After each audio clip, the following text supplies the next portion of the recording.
Hi, Byron. Thank you for being here and Good for morning. um, going through just having a conversation today about stats and what's going on in the market. So thanks for your time. We're just gonna kind of go over general markets, kind of micro markets, um, looking at some things for some general context of what's going on in the market and get you guys some information to help you guide your buyers and sellers. So what are we when you're pulling stats, Byron, what's one of the things that you look at first? Uh, when I pull stats, I look for, well, I mean, so what are stats? It's the history, it's where we came from, but what stats can show us is maybe that trend. And while we have no crystal ball, we may be able to predict a little bit of where things are going, at least based on recent history. We can see if we, extrapolate it out to the last 12 months, to the last 24 months, you can see trends and cycles. People always ask, what's the best time to sell? What's the best time to buy? There's never really a right answer, but we can see, spring right now, things are starting to pick up. You can see as we look over the last year or 2 years, while they may have been some anomalies with COVID and all that, you can still see peaks and valleys.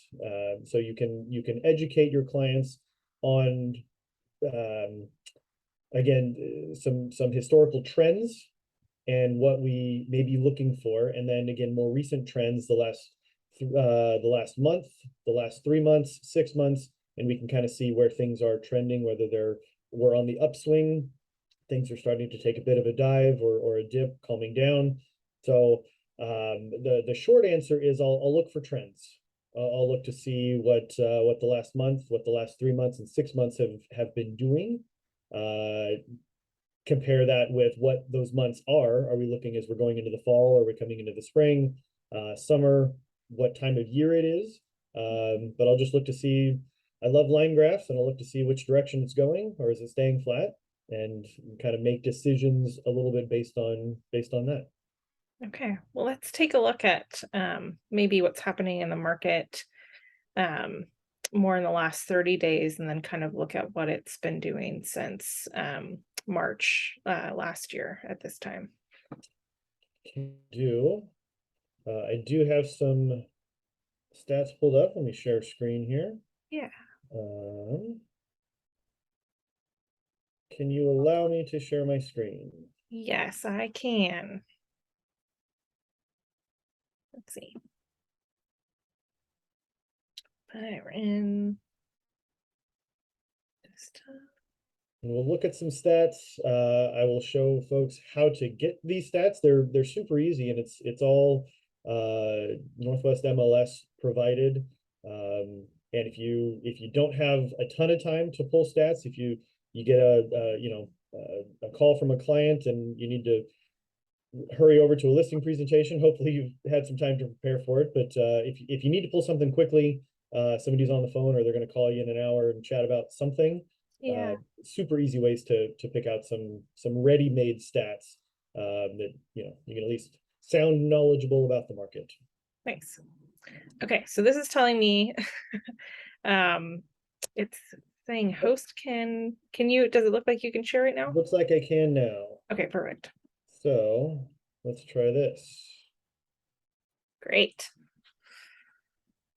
I'll move this over so I have access. So here is InfoSparks. Okay. So real quick, how did I get here? Yes. Couple of ways. Straight from the Northwest MLS page, you can click on InfoSparks, Okay. which will take you there. Or if you're already on Matrix, you can simply go to Stats and go to InfoMarks. You click there, InfoSparks, and it will take you here. Okay.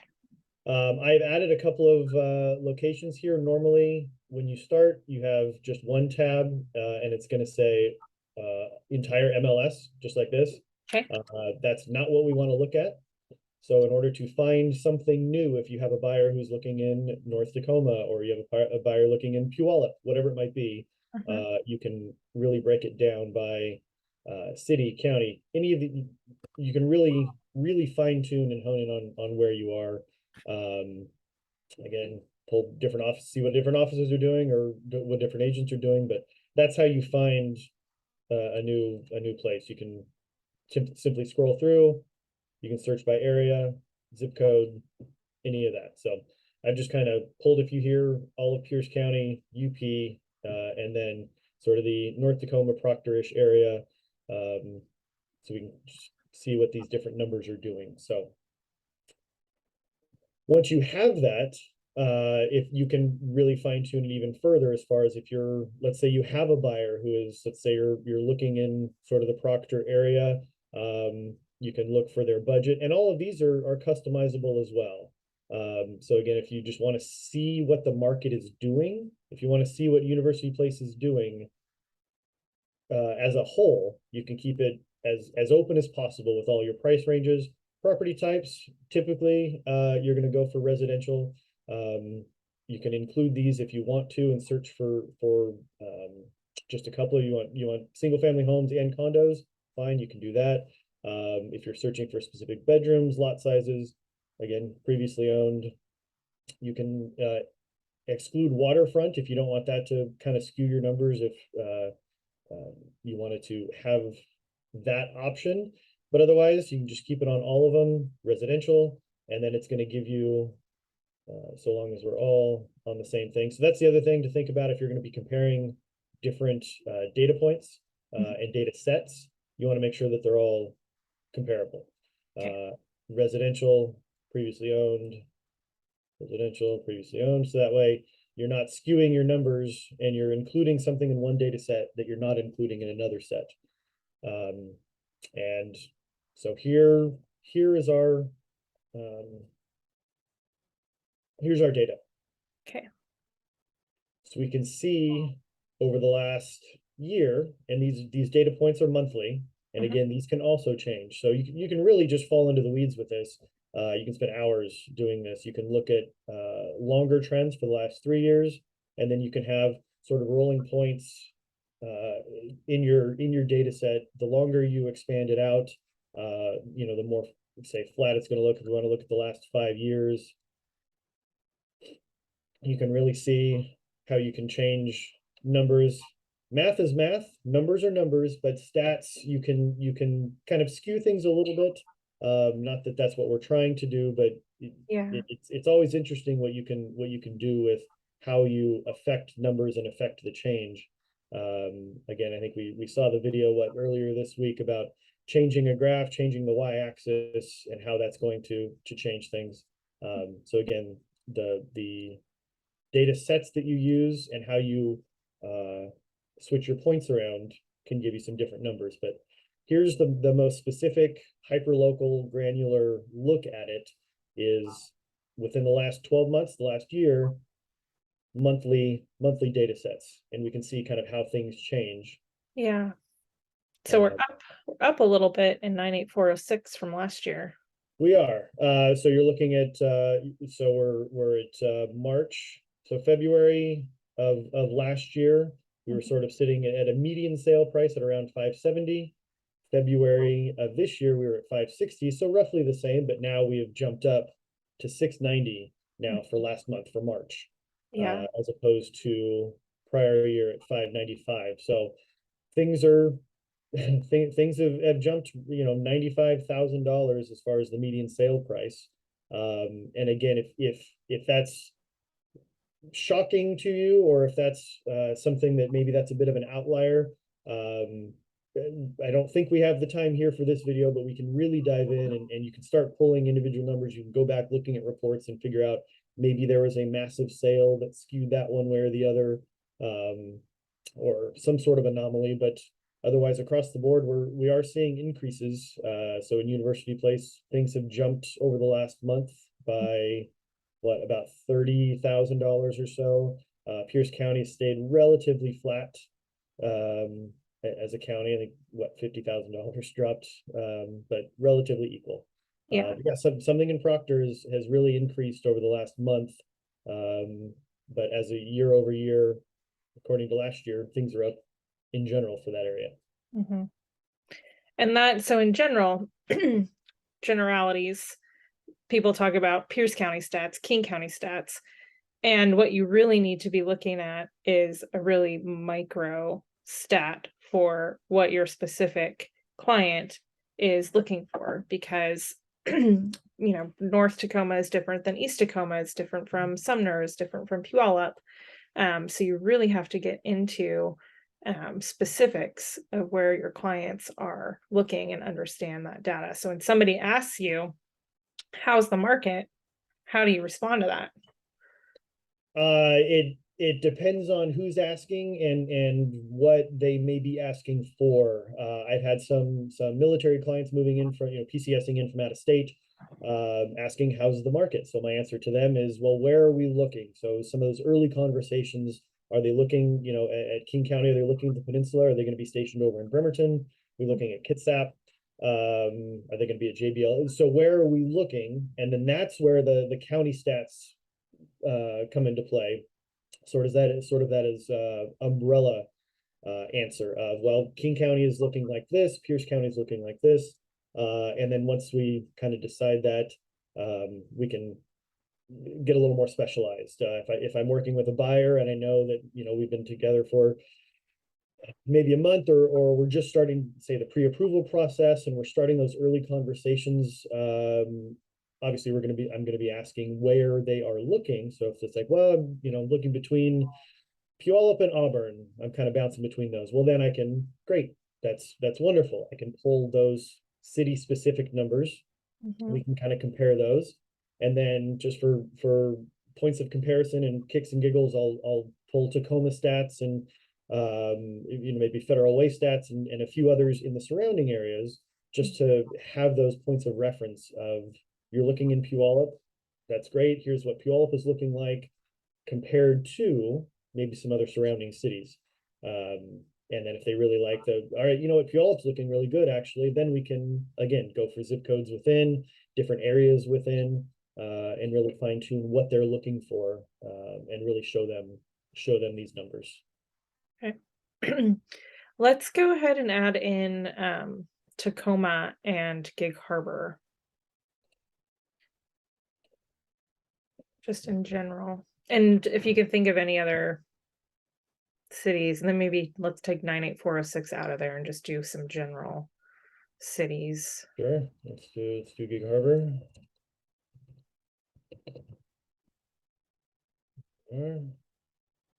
Residential previously owned, residential previously owned. Again, all price ranges, just trying to keep it as open as possible. Yeah. And so now we've got our 4 lines here, Pierce County as a whole, so we can kind of compare UP, Gig Harbor, and Tacoma, specific cities to the county as a whole, and kind of see where those numbers are coming from. We can see between December of last year and January of this year, there was a significant dip in both UP and Gig Harbor. Tacoma stayed relatively flat, along with the county stayed relatively flat as far as sales price is concerned. And then we saw that pretty significant jump between January, February in Gig Harbor. UP went up a bit as well. County and Tacoma stayed relatively flat through that. And then if we want to see maybe why that is, so the larger data set that you have, the more numbers you have, generally the more level things are going to stay. So my guess is, if we look, I've not looked at this yet, but my guess is maybe the Gig Harbor, the reason for those jumps is because there's a smaller number, and that would sort of make sense. And as you get out to the county level, it's generally going to have a smaller sudden jump or fall. So if we look at, say, new listings for the areas, we can see Gig Harbor went from 20 to 30 to 51 to 71. So it's growing larger, but Pierce County has sort of stayed within those hundreds. We're up into the 600s, almost 900 there. So we can see where those are going and maybe what those changes are a result of, is the number of new listings coming on. And we can also look at closed sales, so the number of closings that we have. And something that folks will ask a lot is sort of, if I list now, what is my chance to sell? What is my percentage of sale look like? If I were to list today, what's my chance of actually selling my house? And we can actually get that by, if we look at sort of the homes for sale. So we've got for March, there were, let's look at Gig Harbor. There were 79 homes in Gig Harbor available for sale at March of this year. And then if we look at the pending sales for March in Gig Harbor, 69 pending sales. So if we divide the homes for sales by the number of pending homes, we will get that percent chance to sell, to go under contract. And it looked like pretty good odds there. Pretty good odds. Yeah. So if you were selling in Gig Harbor in sort of the end of February, first part of March, chances were pretty good you were going to sell your home. Yeah. And if we look at, well, then what does that mean for sales? You got what you were asking for it. Pretty much everything is at 100. UP was 0.5% above 100% of list price. Yeah. Of original price though. So there were some price drops, and we can, if we look back at where we came from, December, January of last year, there were probably some price reductions that came from that.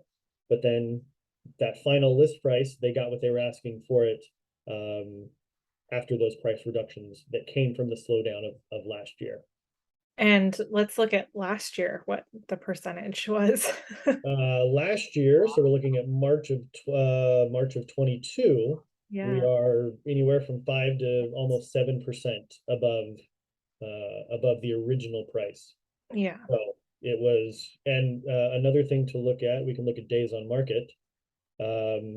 March of 23, Gig Harbor 16, Tacoma 11, UP, things are staying on a little bit longer. But if we look at March of last year, single digits. It's not even close. So you're looking at things staying on for under a week. You're looking at things going for 105, 106, 107% on average, or the median numbers there. Compared to this year, you're looking at double-digit days on market and right about 100% of the list price, but about 98 to 99% of the original price after some price reductions came in. So what would your conversation with a client be for what happened from January 2022 to January 2023? Because that's a pretty significant difference in what happened to the market. But now we're trending back down to what we were seeing last year. So it's been sort of a flip-flop for us in terms of being able to explain what's going on in the market. Certainly everything that kicked off, I think we saw it sort of the global uncertainty with Russia, Ukraine, around, I think it was end of February last year. Yeah. And then everything that went into nationally with the Federal Reserve adjusting interest rates, trying to combat inflation. That we've seen inflation take off. Interest rates, I would say, would be the biggest factor. You priced out a number of buyers and affordability. Home prices still stayed where they were. Equities were still there. Sellers were still trying to get top dollar. And you no longer have the affordability for a vast majority of your buyers. So things cooled off, slowed down. Everyone was being a little more conservative with their money.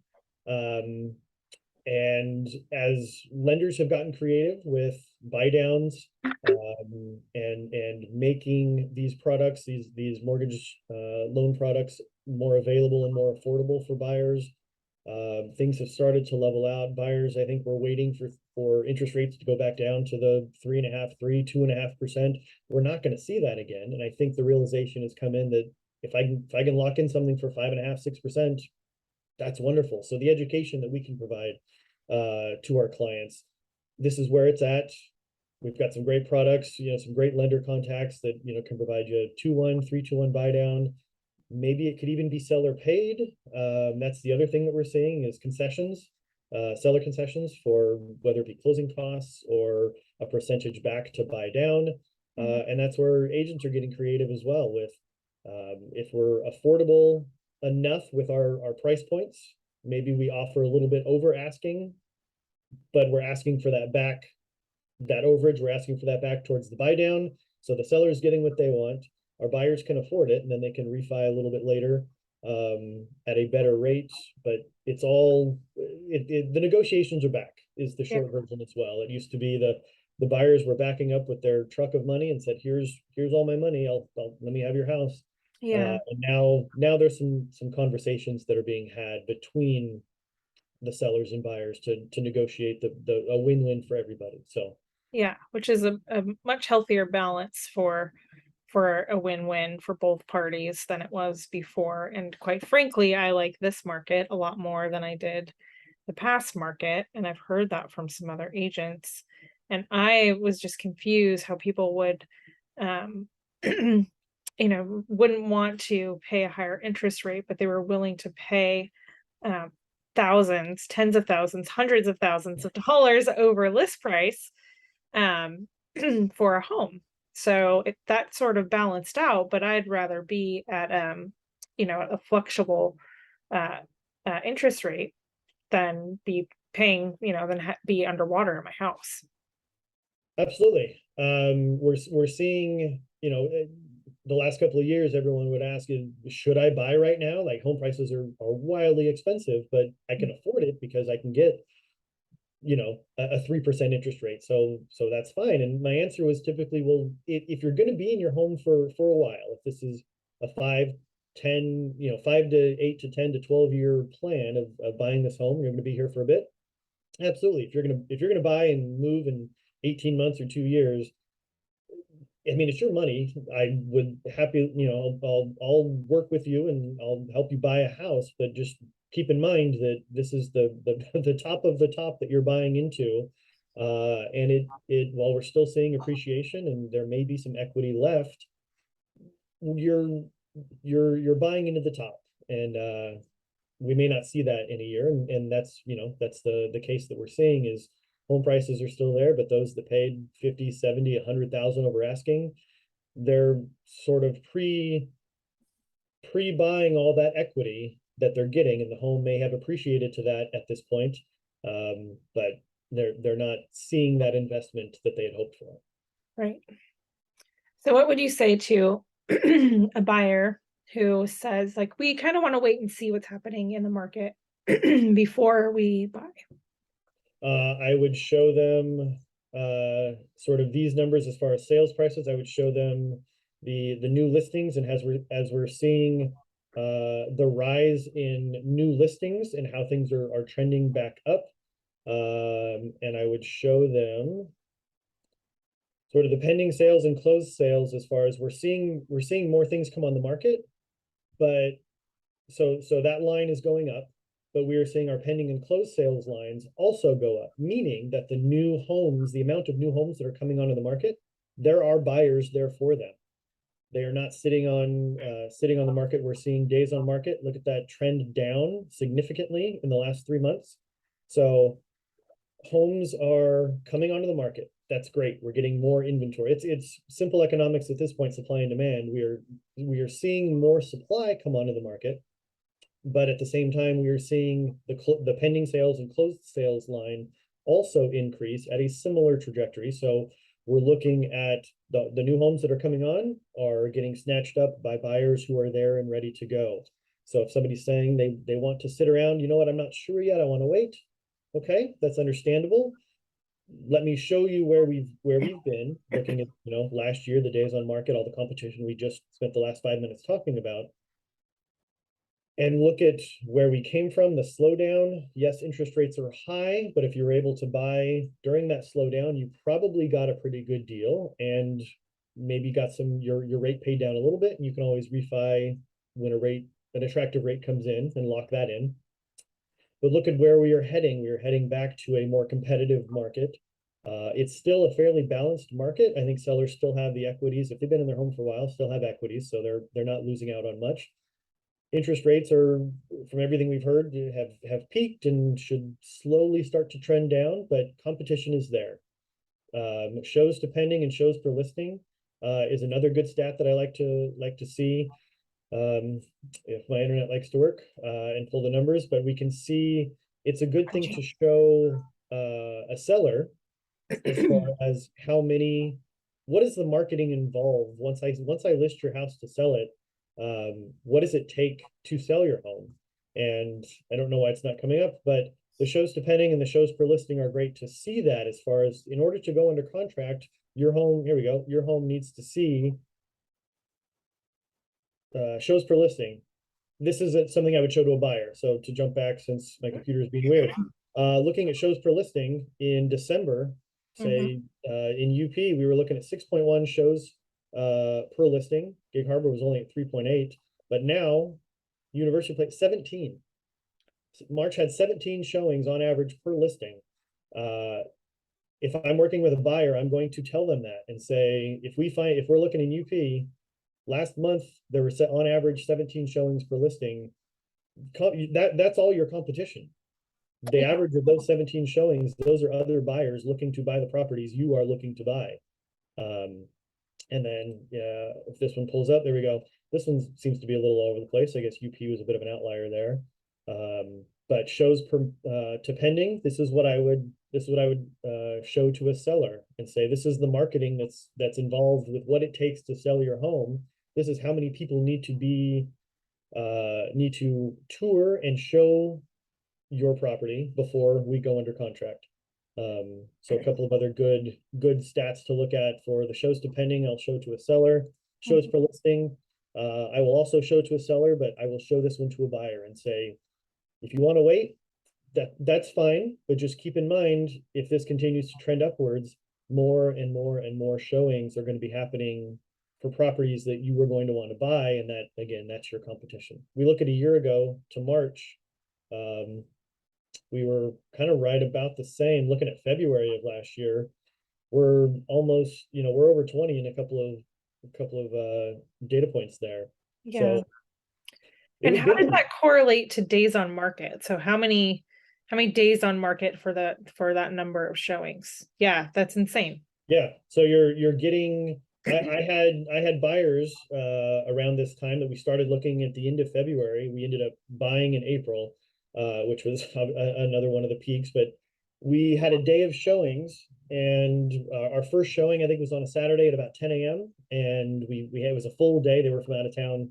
I think we had 7 showings on that Saturday. We were back at the office at about 5 o'clock Saturday night, kind of reviewing the day, how it went. Did anything really jump out at you? And that 10 a.m. showing that we had was already under contract, and it had gone up, I think, Friday afternoon. So we'll call it maybe 30 hours until it was under contract, and we had just seen it that Saturday. So you're looking at 20 something, and this is the average. So some properties are getting, over 30, maybe 40 showings, which is wild. And so, yeah, you're going to stay on market for 5 days tops. And again, these are average numbers. So it's, it was an unsustainable, wild time. And so I'm a bit happy for the slowdown, given that there's some breathing room and it's not as hectic or crazy as we kind of saw down here towards the 2022. It's pretty incredible. So for sellers, kind of what we're trending back to is that we are almost where we were last year this time. Like, we're getting pretty close. So buyers have a little bit more leverage in terms of what they can negotiate. There are about as many showings, and we're close to days on market. We are trending that way. Yeah. I think with the interest rates where they are, I think is going to keep things tempered a little bit. I think pricing is still going to be your biggest key. The best way to sell a house is to get eyes on it and get feet inside to tour it and look at it. And the best way to do that is to have an attractive price point. You want to, you don't want to underprice it necessarily, but you want to be smart about your pricing, doing your due diligence and putting together a high quality CMA for any sort of listing prospects or seller clients that you have is going to be key. That way they know what their active competition is, if there's anything around, Mhm. and B, what the local, say, last 180 days, last 90 days, more specifically, the last 3 months, what's this area been doing and how has it been trending? So a CMA is important, so you can show them that. All of these numbers and stats here are important, so you can show them that shows per listing are going up. And again, you can get hyper specific with their zip code. Mhm. So in your area, this is what we are starting to see. Things are trending back up. Buyers are coming back out of the woodworks again, back into the market. And this is what they are looking for, homes in this area. Again, you can compare cities, you can compare zip codes, and you can show your sellers that your area is in demand. You can see that things are picking up here. And if it's not, be honest with them, and you can see this, show that things are trending down. Maybe it's just because there's a lack of activity and whatever, if you're on an island of sorts or in an area that may not have tons of activity, you can reason that that's why, or maybe it's just an area that is slowed down. And so just be honest with them and manage expectations, and be realistic with them so that under promise, over deliver, sort of that mentality. But again, just be honest more than anything with maybe they were expecting, hey, my neighbor's house sold for $1 million last year. I should be able to get $1 million, and have those super fun conversations that we all love to have about your home's not $1 million home. Mhm. And here's why. And maybe not in those exact words, but you have numbers and data and math to support where you got your price points from. So if you were going into a listing appointment and the seller said, when's the best time for me to sell? Um, in University Place, let's say, what would you tell them? I would first tell them, I mean, the best time to sell is what's right for you, depending on your goals and what you're looking for out of it. Do you have to move now for a job? All of those reasons. But if we get past that, the best time to sell, again, looking at this past year, I would say spring, from what we've seen. So if we're looking at, again, if their goal is sales price, then we can pull up the sales price number. We can look at, say, the last 3 years, and we can kind of see what those trends are looking like, and we can see that things have trended as a whole over the last 3 years. We can look at all the equities that we've gotten here in UP. Mhm. And if we're looking at, so for the last 3 years, we're looking at, let's see, February, and we kind of see things took a little bit of a dip and then picked back up. And as we continue along, you can see March picked back up again for 21. We're looking again January, February, March, things picked back up again. So looking at this, I think correlations can be drawn to springtime. We do see a bit of an increase that came from sort of a fall or winter slump. Mhm. December to January. So I guess January, February last year kind of picked up here in UP specifically. But as a whole, we are seeing around now is a good time to list. That said, if we're looking at our new listings chart, we can see December all the way till about July, new listings tend to pick up. Mhm. So it's a good time to buy. Everyone else also thinks so. So you're going to have more competition for those areas, and it just, being open and honest with them is that. Yeah. So Sales prices are going inventory, up. Yeah. yeah. So, January would be the best time to buy, but our supply of inventories is much lower. Yeah, you can probably get if you're working with a buyer, you can probably get a good deal sort of in that December, January, maybe early February timeframe before things really start picking up. Mhm. But yeah, your available options of active listings might be pretty slim. So it's just that give and take and what the goals and the needs are of your client. Again, if you're with a buyer and they have a very specific property they're looking for, it may be a little challenging to find it in the winter. But if they're willing to, I hate to use the word compromise, but if they're willing to, and settle is not another great option, but if they're willing to find a property and they find something that they like, and it's too good to pass up, then that might be the option for them. But again, it's going to be their decision. Mhm. But that's something you can let them know, and you can look at the numbers that, again, as we look towards, this is 2020, but you can see here for just looking at Pierce County has the biggest swing, but you can see as we get to the fall, September, October, things dip down, things pick back up in the spring. Things dip down, things pick. So there are trends that we can see of annual changes that do tend to mirror one another. There's, to a smaller effect, again, just because there are smaller numbers, we're seeing, but you're seeing the peaks and valleys, you're seeing those swells happen. And you can go back to a seller and you can say, home prices and new listings are on the rise, but so is your competition. And same thing with buyers. You can say the same thing to them, that you're going to have probably the largest pick of the litter in the springtime, but you're going to have lots of competition for it, and you may be paying a premium for some properties that you find. Yeah. So in terms of what's been happening in the news and in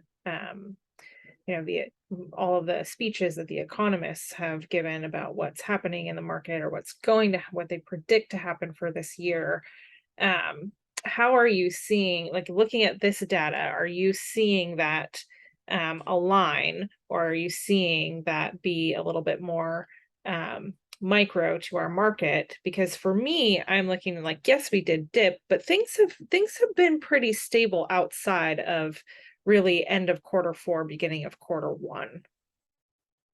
Yeah. There's a lot of doom and gloom in the news right now about the real estate market, and that the sky is falling and it's the end of the world. And at least in our area, it's simply not the case. Western Washington, the Puget Sound as a whole, has really held on with equities, and housing prices and demand is still there. Specifically where we are here in Tacoma, University Place, Gig Harbor, kind of the South Sound area, we're certainly getting a lot of that washout, if you want to call it that, from Seattle, from all the work from home, all of the industry and the jobs that are in Seattle. They're priced out simply for Seattle, so we're seeing that here. That was the big driving factor in 2020, 2021 for here, is that people can work from home or telecommute and don't have to go in Seattle. So they're making sort of that Seattle money, but they can live elsewhere. So we certainly have a very unique housing market here. Other areas that have seen significant growth throughout the nation are seeing more significant impacts to housing prices, to demand, to development. I think the jobs report, I believe, was released this morning, and it was less than expected. And so there's other greater fears of slowdown, but one of the areas of industry that did cut back on jobs was construction. And so new development, we might start seeing a little bit of a slowdown, but there was a massive increase. The wood prices were through the roof, and there was really no new construction happening for a little bit there. So again, that is starting to swing back again. So short story long is, I feel that this market, the South Sound, Tacoma, Pierce County, King County, even Thurston County, we're going to be fine. Yeah. It's not the end of the world. Sure, your home equity, your housing price may have taken a dip by 5%, heck, maybe even 10%. But if you've owned for long enough, and over the last 3 years, we've seen anywhere from a 28 to 32 from the numbers I've seen. We'll call it a 30% increase in equity. So you may have taken a 5% dip this last 6 months. And so that's what everyone is starting to see, that I lost 5% of my home value.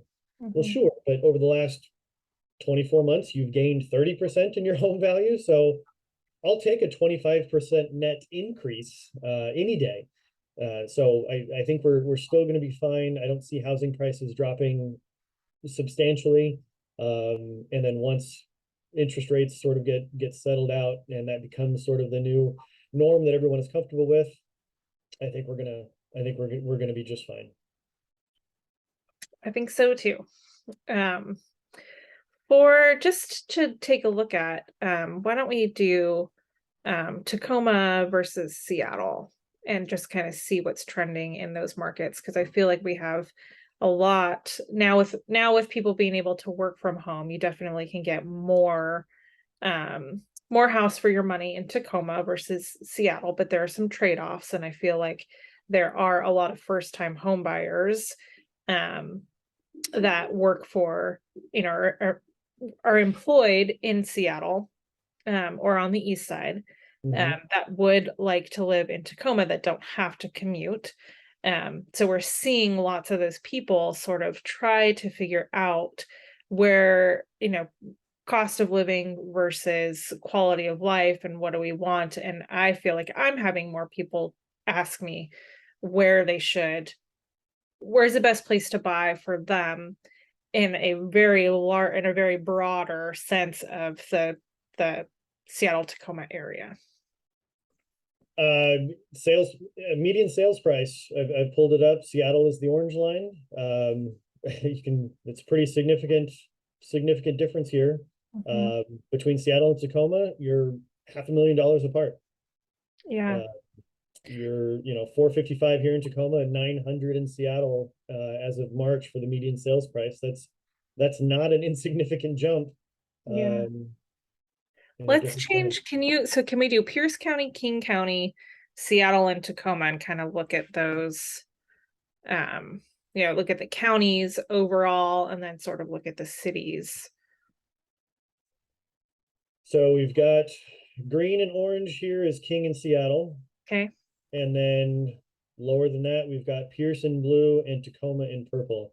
Okay. And now I don't know. Yeah, I can't. Okay. Thought I could rearrange them. But anyways, so King and Pierce, green and blue, Yeah. Seattle and Tacoma, orange and purple. So Pierce County has been a little bit more gradual and King County has been a little up and down. A little bit. Pierce County's been a bit of a smoother sort of increase. Whereas, I mean, if we're looking at where are we back? We're back to 2020 here. So it's never really been close. I mean, we can even go back the last 5 years. Yeah. King County back in 2018 was a little bit closer. But again, over the 5 year mark, you can see how these changes happen.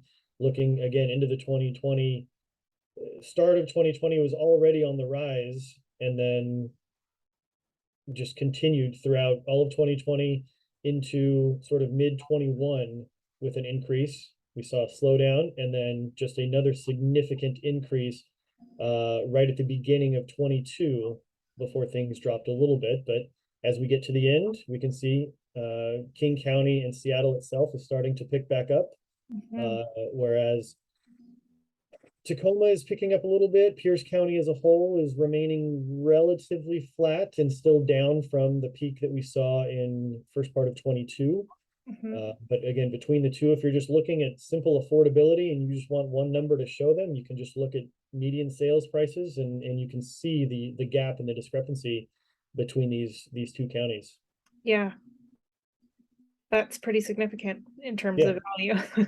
absolutely. I'm curious of this percent of list price. So again, we're so not too far off here. Going back to that spring of 22, you're looking at 114% of asking.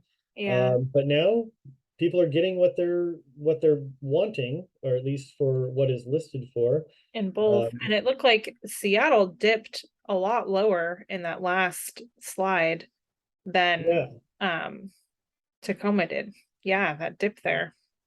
So yeah, that is interesting to note that King County and Seattle were under list price.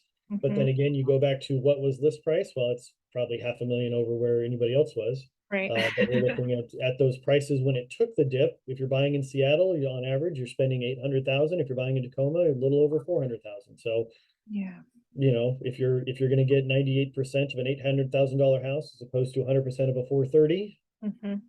that's simple math to you can still, whether or not you can afford it. So that's the difference there. Right.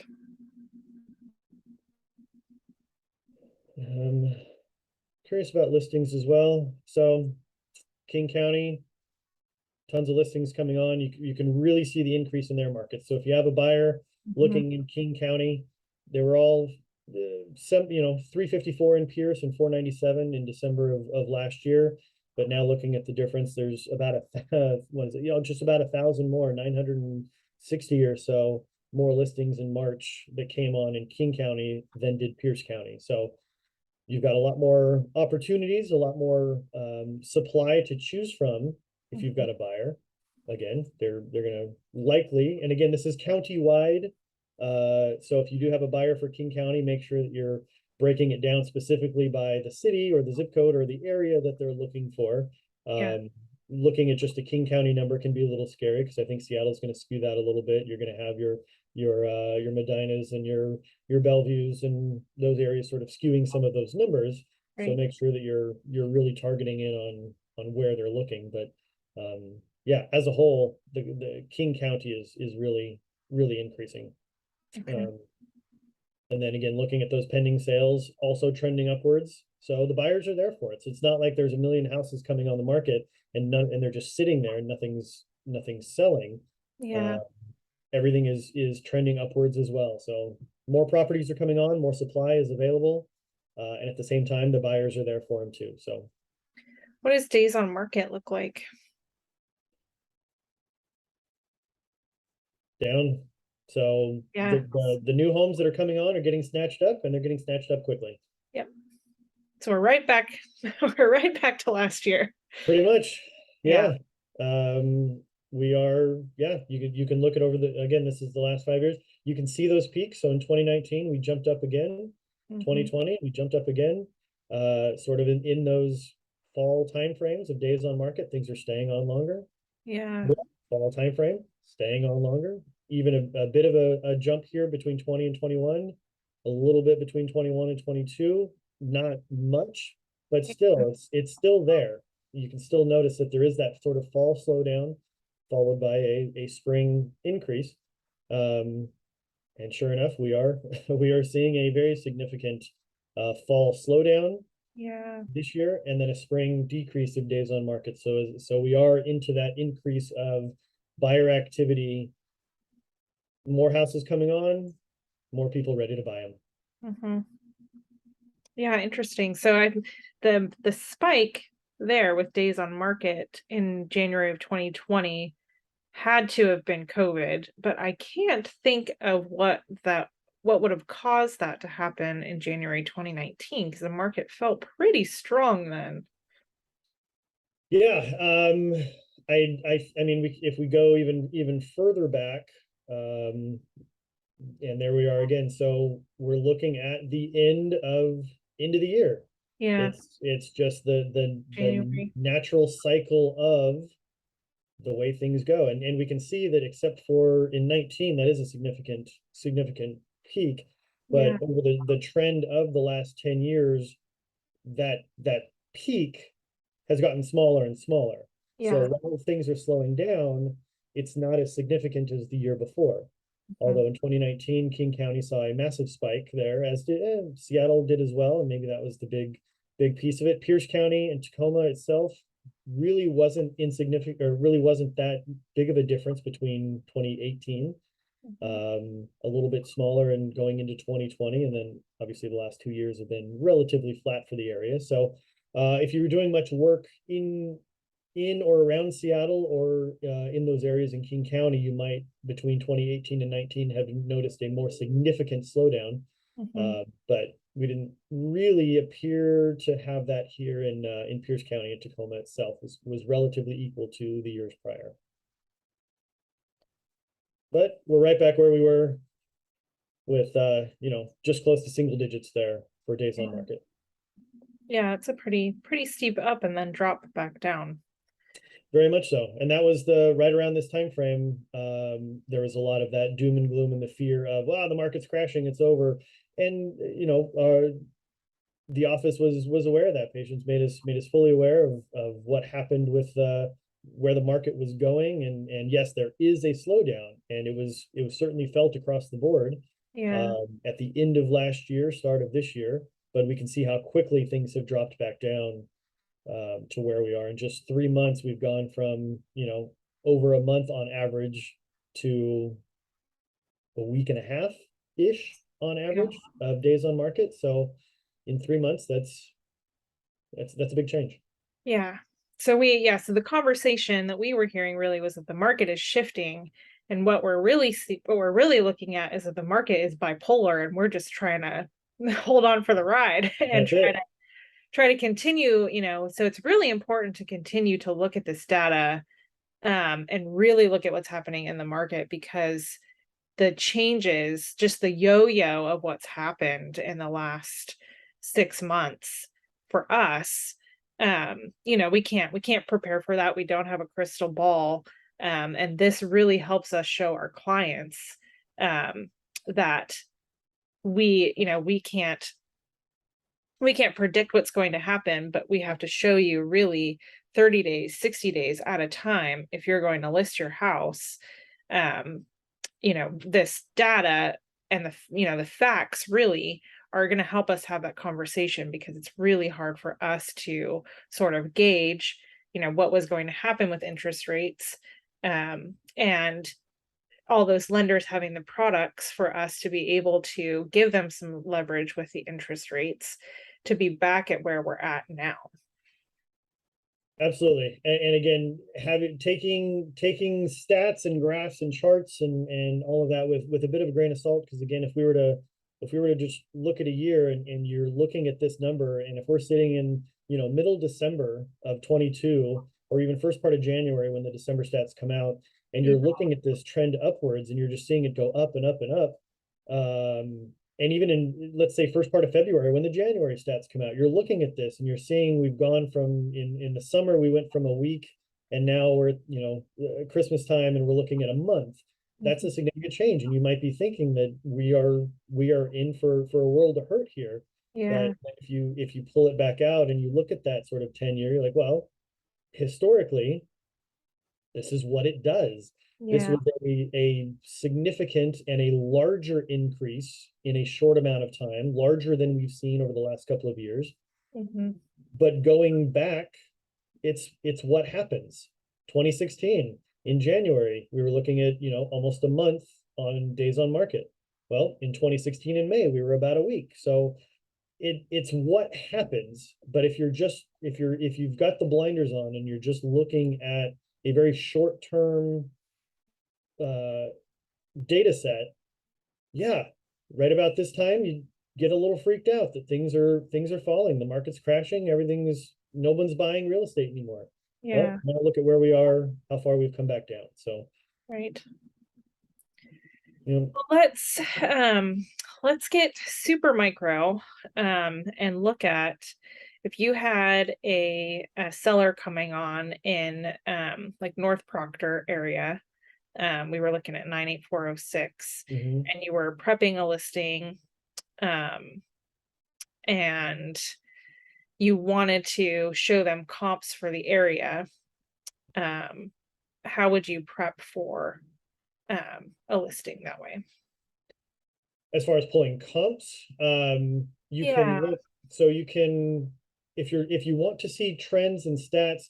So obviously for comps and things, we can do our matrix search, and we can pull up the numbers there and look at specific properties to put into our CMA. But if we Yeah. want to look at trends, we can look at, I'm going to clear out some of these here. I'll just do that. I'll just keep Pearson or the 9406 in Tacoma just to have. But if we want to look at that, we can look at, so the residential, let's say it's a 3-bedroom.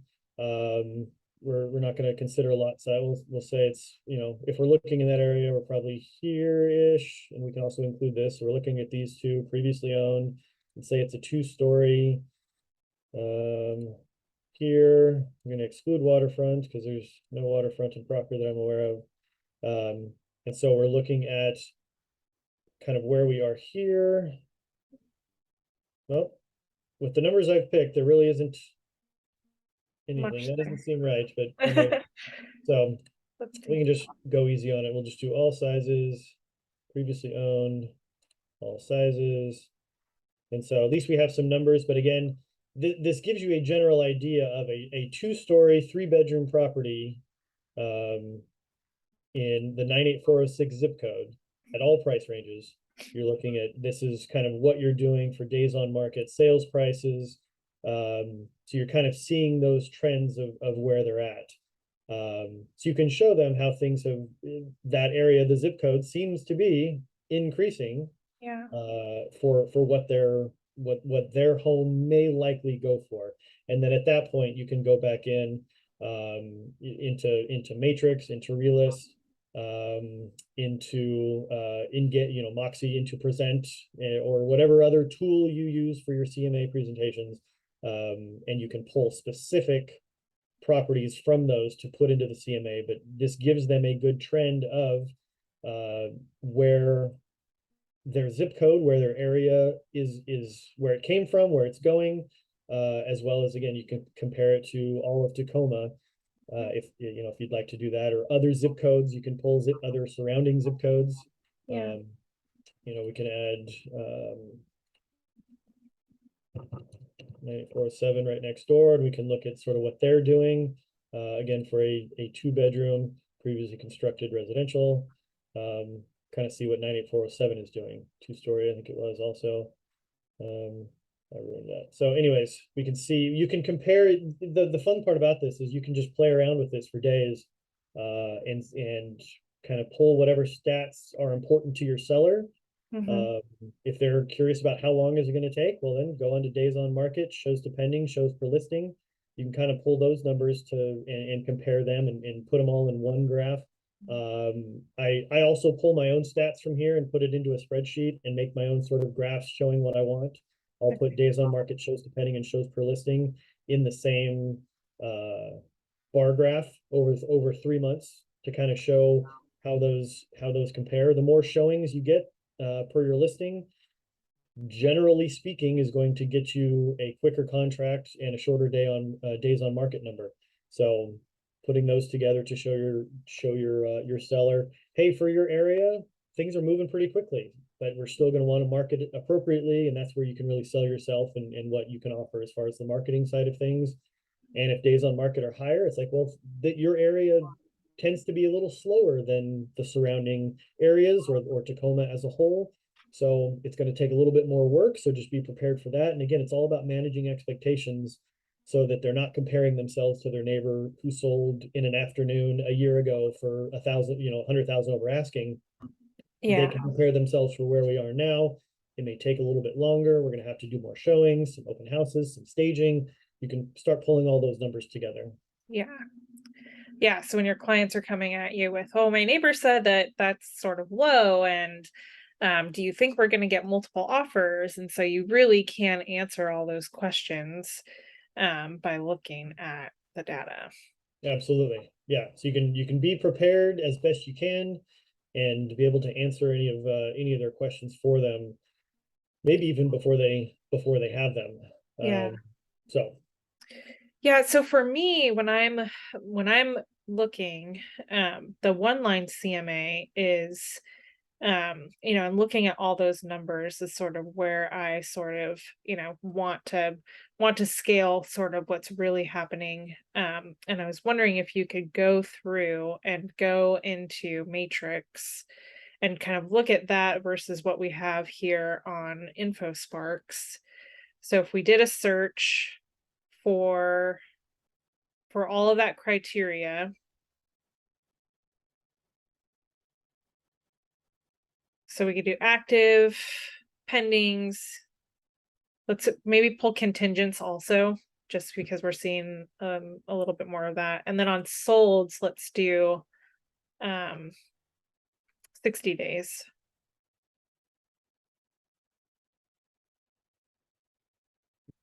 we're looking for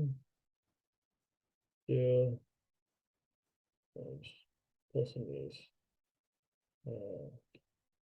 We could just do it by zip code too. Yeah. We're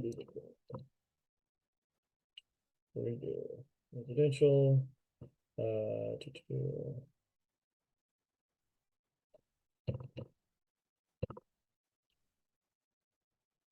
too bad. 2-bedroom. Let's do 3 3-bedroom. 3-bedroom.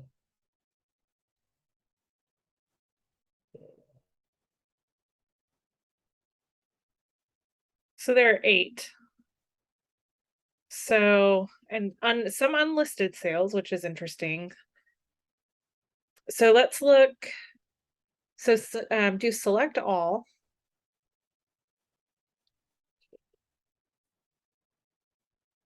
And then print.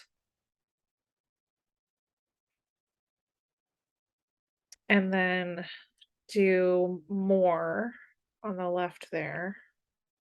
And then do CMA 1-line landscape. And then, yeah, let's take a look at that.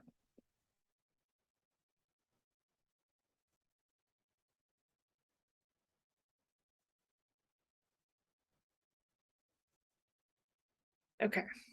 So this is when I'm looking at info for a listing and I'm really looking at pricing and I'm really looking at what's happening in around the property that I'm going in for a listing appointment or getting ready to list. This is really the meat and potatoes of the data that I'm using to help myself and to help have that conversation with I'll say Port Townsend. Oh, I mean, okay. Well, I guess I may have typed something in wrong, but yeah, it's okay. Right. So we're basically just looking at information really here. So looking at, you can see days on market, you can see cumulative days on market, you can see original list price, you can see what the median was, what the high was, what the low was, and you can get that, you can divide the actives by the pendings to get that absorption rate to really see, specifically what is going on for that specific property instead of that general view of what's happening sort of in the market. We can look at, I use this to really look at specifically what's happening for that listing. Yeah, it's a good sort of a one sheet for, again, here's your current competition. Yeah. And where they're at, kind of, price per square foot, if that's a factor that you look at as far as pricing, and we can look at general price where they're at. Yeah, it's a good sort of a breakdown of what's in the surrounding areas, both your competition as well as what just sold that your listing is going to be competing against as far as numbers are concerned. So when a buyer's agent is pulling a CMA or doing comps for a property that their buyer is looking at offering on, this is what they're going to find and compare your listing to. So good to see all in one place. Yeah. So I like to get out of the graphs and just kind of look at the number, the specific numbers. I really like this this 1-line CMA. And one other thing real quick to show. So if you don't have a lot of time to pull some numbers and you just need to do something quickly. Yeah. So InfoSparks kind of takes some time to do and print it out and choose your data points and the ranges and the things that you're going to do. You can do some fast stats here.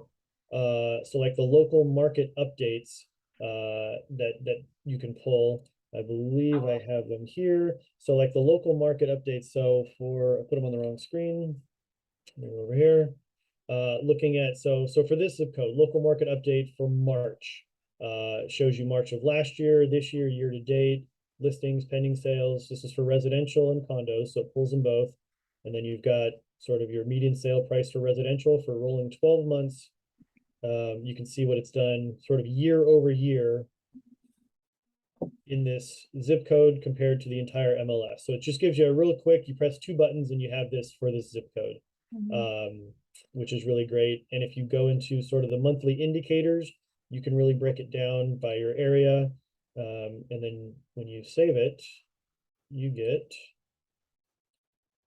this. So it's your Central Puget Sound March 23 indicator for the area. So it does have the various counties all pulled together.